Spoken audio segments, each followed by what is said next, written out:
నమస్తే, welcome to Yoyo TV. Jani master ఒక star choreographer. ఈయన సిల్వర్ స్పూన్స్ తో పుట్టలేదు. అందరిలాగే ఎలాంటి బ్యాక్గ్రౌండ్ లేకున్నా ఎంతో కష్టపడి బ్యాక్గ్రౌండ్ డాన్సర్ నుంచి కొరియోగ్రాఫర్ వరకు ఎదిగారు. ఇలా సినీ ఇండస్ట్రీకి వచ్చి సక్సెస్ అవ్వడం అంటే చిన్న విషయం కాదని చెప్పాలి. ఎందుకంటే ఈ రంగుల ప్రపంచంలో పోటీ ఎక్కువగా ఉంటుంది. ఎప్పటికప్పుడు కొత్తదనంతో ప్రేక్షకులను ఆకట్టుకోవాల్సి ఉంటుంది. అలాంటి పరిస్థితుల్లో కూడా సక్సెస్ ని సాధించి నేడు ఉన్నత శిఖరాలకు ఎదిగిన వారిలో జానీ మాస్టర్ ఒకరు. అలా మొదలైన జానీ మాస్టర్ సినీ ప్రస్థానం నేడు పాన్ ఇండియా రేంజ్ కి ఎదిగింది.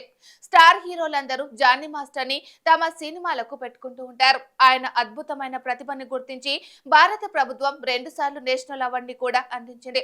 కెరియర్ లో నేటి తరం కొరియోగ్రాఫర్స్ చూడని పీక్ స్థాయిని చూస్తున్న జానీ మాస్టర్ పరిస్థితి ఇప్పుడు ఎలా తయారైందో మనం చూస్తూనే ఉన్నాం. ఒక స్త్రీ పట్ల ఆయన అసభ్య ప్రవర్తన కారణంగా పోస్కో కేసులో అరెస్ట్ అయ్యాడు. నిజానిజాలు తేలితే జానీ మాస్టర్ కి 10 ఏళ్లు జైలు శిక్ష పడే అవకాశం ఉంది. బంగారం లాంటి సినీ కెరియర్ ఒక్క దెబ్బతో మటాష్. అసలు ఈ సంఘటన ఎలా జరిగింది? జానీ మాస్టర్ శ్రేష్ఠి వర్మ లవ్ స్టోరీ ఏంటి అనే విషయానికి వస్తే, జానీ మాస్టర్ డి షోకి న్యాయ నిర్ణేతగా వ్యవహరించేవాడు.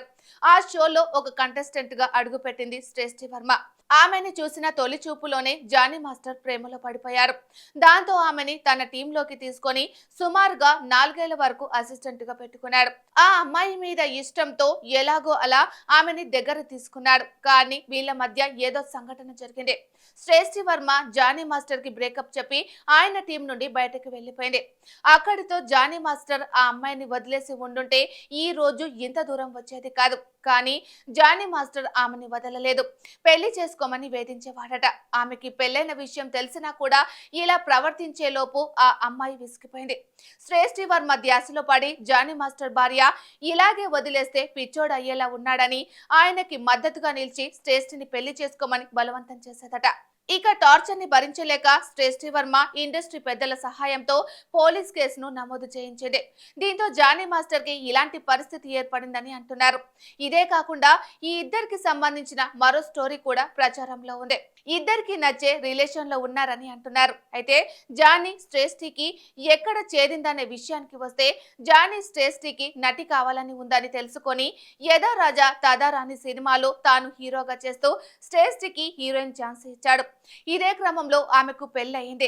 ఆమె భర్త ఇండస్ట్రీలో ఉండే టర్మ్ అండ్ కండిషన్స్ గురించి తెలుసుకొని ఇంట్లోనే ఉండాలని కండిషన్ పెట్టారు. కానీ రంగుల ప్రపంచానికి అలవాటు పడిన శ్రేష్ఠి మాత్రం భర్త మాటలు పట్టించుకోకుండా, జానీ మాస్టర్ పెద్ద కొరియోగ్రాఫర్ కాబట్టి ఆయనతో పాటు అవుట్డోర్ షూట్స్ కూడా వెళ్తే పరిచయాలు పెంచుకోవచ్చని ఇదే క్రమంలో శ్రేష్ఠిను హీరోయిన్ గా పెట్టి తీస్తున్న సినిమా ఆగిపోయింది.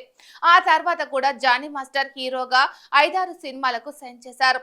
ఇటు చూస్తే శ్రేష్ఠికి అవకాశాలు లేవు. దీంతో జానీ మాస్టర్ దగ్గరే ఉంటే అసిస్టెంట్ కొరియోగ్రాఫర్ గానే ఉండాల్సి వస్తుందని, శ్రేష్ఠికి సెటిల్మెంట్ చేస్తే వెళ్లిపోతానని చెప్పింది. అయితే జానీ మాస్టర్ మాత్రం వెళ్తే వెళ్ళు, నా దగ్గర అసిస్టెంట్ గా పనిచేయడానికి చాలా మంది వస్తారని చెప్పాడట. ఆ తర్వాత శ్రేష్ఠి చేసేదేమీ లేక ఇండస్ట్రీ పరిచయాలతో పని కోసం వెళ్తే వాళ్ళు జానీ మాస్టర్ కి కాల్ చేసేవారని, ఆయన అవకాశాలు ఇవ్వొద్దని చెప్పేవారని సమాచారం. దీంతో శ్రేష్ఠికి ఆర్థిక ఇబ్బందులు ఎదురయ్యాయి. ఈ క్రమంలో జానీ మాస్టర్ తమ మధ్య ఉన్న రిలేషన్ ను ఇంటికి వెళ్లి ఆయన భార్యకు చెప్పింది. తాను కూడా సెటిల్మెంట్ లేదంటూ కొట్టి పంపించేసిందట. ఆ తర్వాత మా అసోసియేషన్ కు వెళ్లిన ఇదంతా చిత్ర పరిశ్రమలో కామన్ కాబట్టి పట్టించుకోలేదు. దీంతో శ్రేష్ఠి పోలీస్ స్టేషన్ మెట్లు ఎక్కిందని అంటున్నారు. ఇక ఆయన కెరియర్ దాదాపుగా ముగిసినట్లే అనుకోవాలి. ఎందుకంటే శ్రేష్ఠి వర్మ మైనర్ వయసులో ఉన్నప్పుడు జానీ మాస్టర్ ఇలాంటి పనులు చేశాడు. చట్టరీత్యా ఇది నేరం. శ్రేష్ఠి వర్మ తనకు తాను కేసు వెనక్కి తీసుకుంటే తప్ప జానీ మాస్టర్ బయటకు వచ్చే అవకాశాలు లేదని పలువురు న్యాయ నిపుణులు చెబుతున్నారు. చూడాలి మరి ఈ లవ్ స్టోరీ ఎంతవరకు నిజం. జానీ మాస్టర్ దే పూర్తిగా తప్పు ఉందా, లేక శ్రేష్ఠి కూడా తప్పు చేసిందా అనేది తెలియాలంటే కొద్ది రోజులు వెయిట్ చేయాల్సిందే.